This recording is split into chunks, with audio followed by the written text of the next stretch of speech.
Hello everyone, and welcome to the June 2nd, 2019 edition of the Astrology News Report. I'm your intrepid host, Ron Berger. In this segment, we'll take a look at the upcoming planetary patterns and predictions, what's going on in the zodiac for the month of June 2019. But before beginning, an announcement. This channel has moved to a paid subscription format. If you donate $20, your email will be saved to a list, and you will receive a link each week to the week's new video. If $20 a month is more than you can afford, you can pay $10. There will be, on occasion, unrestricted videos, like this one, available to the general public. Also, people have been asking me to teach Vedic astrology. The new videos will be more extensive with more details about Vedic astrology, rules of interpretation, techniques of prediction, examples, and so forth. Stick around for the donation link at the end of the video. The big important zodiac pattern for June 2019. Mars, Mercury, and Rahu in sidereal Gemini, directly opposite Saturn, Pluto, and Ketu in sidereal Sagittarius. A six-planet opposition configuration, which is something we don't see often. 3 planets in conjunction, opposing 3 other planets also in conjunction. Okay, technically, Rahu and Ketu aren't real planets. They are the north and south nodes of the moon, in other words, eclipse points, but in Vedic astrology, they have power nearly equal to the actual planets. This pattern started taking shape when Mars entered Gemini on May 6th and got its final component when Mercury entered Gemini on June 1st.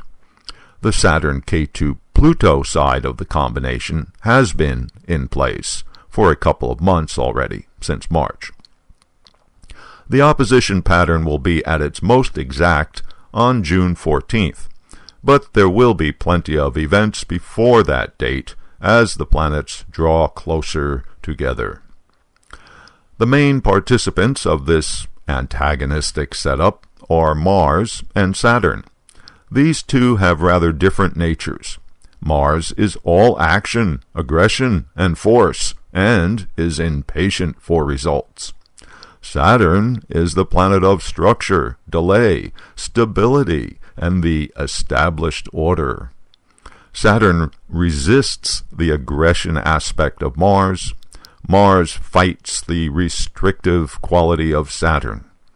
The direct interaction of these two planets leads to a lot of tension. Now, add in the energies of Rahu and Ketu. Both of the nodes represent change, but Rahu does it in a more additive way. Ketu is more subtractive. Rahu's energy of ambition and obsession boosts Mars's need for action and fast results, which leads to urgency, a kind of over-the-top dynamic.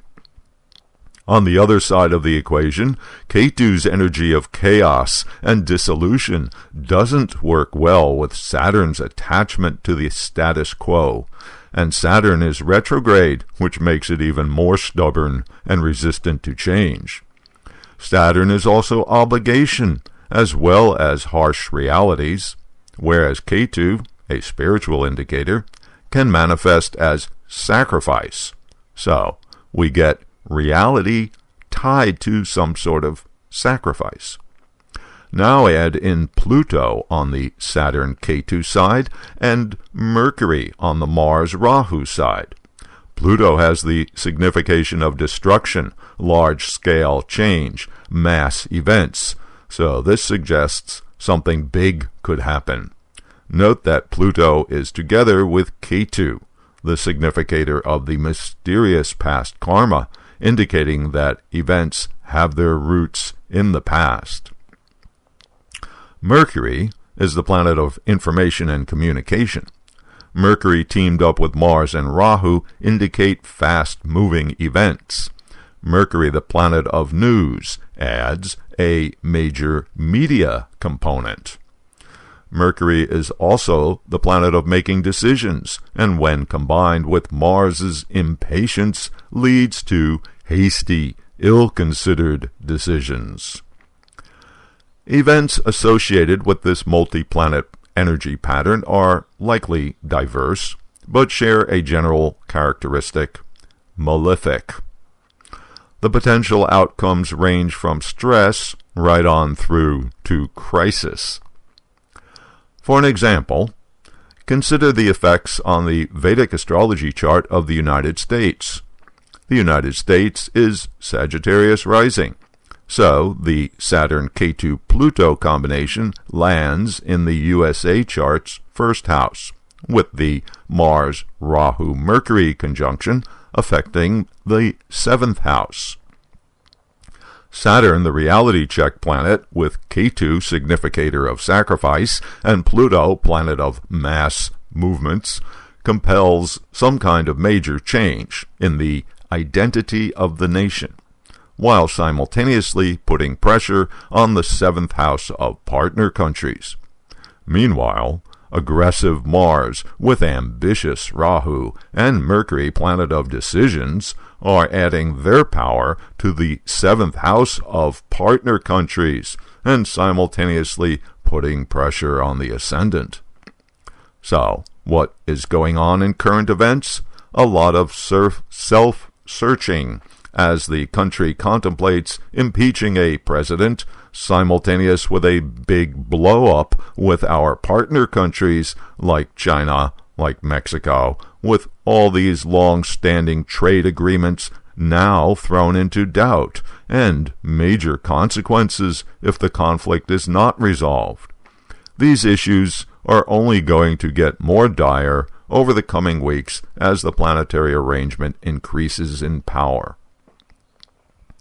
The configuration of Mars, Rahu, Mercury, opposition to Saturn, Pluto, Ketu, breaks up when Mercury, on June 20th, followed by Mars on June 22nd, leave Gemini and enter Cancer.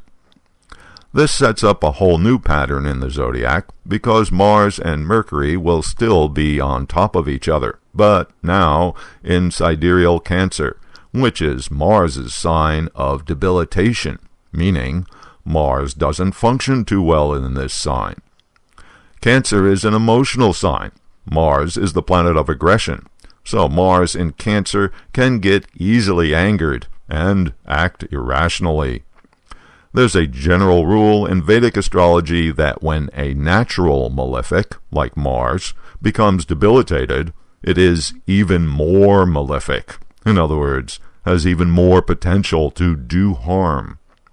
Meanwhile, Mercury, planet of the rational mind, doesn't do so well in an emotions-based sign either.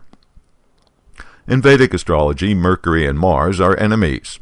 Mercury, the planet of rational thinking, reasonable discussion, thoughtful decisions, does not like the influence of Mars, the planet of aggression and combat and impatience.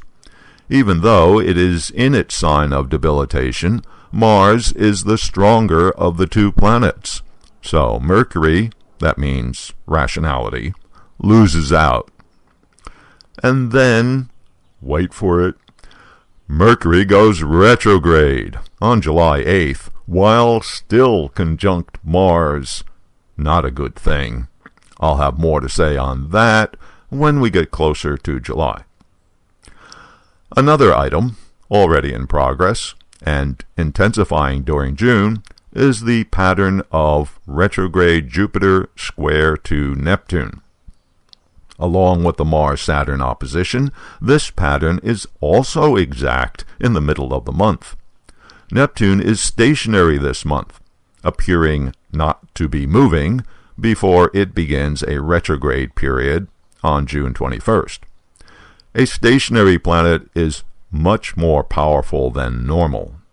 And here we are talking about the planet of illusion, confusion, deception, and distrust, now extra strong, and in an inimical relationship with Jupiter, planet of truth and justice and belief. Jupiter is retrograde, in other words, also strong, but not operating normally, and participating in this problematic pattern that causes interference with its normally benefic manifestations. So, not an auspicious combination, and as is already apparent, causing a lot of mistrust due to conflict over different versions of truth and belief, as well as justice and laws. Okay, so isn't there anything good going on in June? Well, there is Venus, which goes into its own sign, Taurus, on June 4th, and stays there for most of the month. The planet of love, relationship, harmony, and agreement, strong in its own sign, the sign of material worth, conventional values, romantic inclination, and stubbornness. Anyway, it should be good for societal norms, or maybe counterbalance some of what other things are going on. Also, just before Venus enters Taurus, there's a Taurus new moon on June 3rd. This Taurus new moon, along with Venus in Taurus, puts a special emphasis on that sign. Taurus is concerned with value, as in, what's it worth? So this month, there's a focus on tangibles.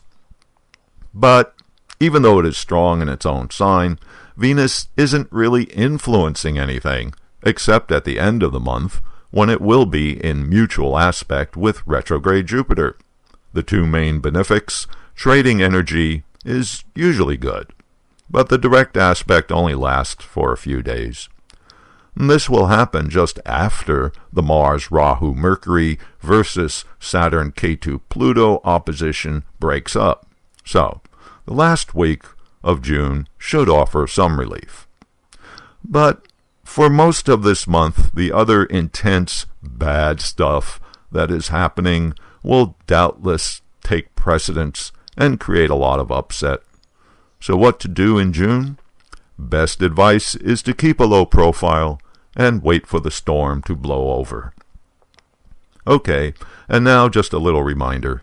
The next 4 weeks of my weekly reports in June will be available to paying customers. It's $20 a month, or $10 if you really can't afford $20.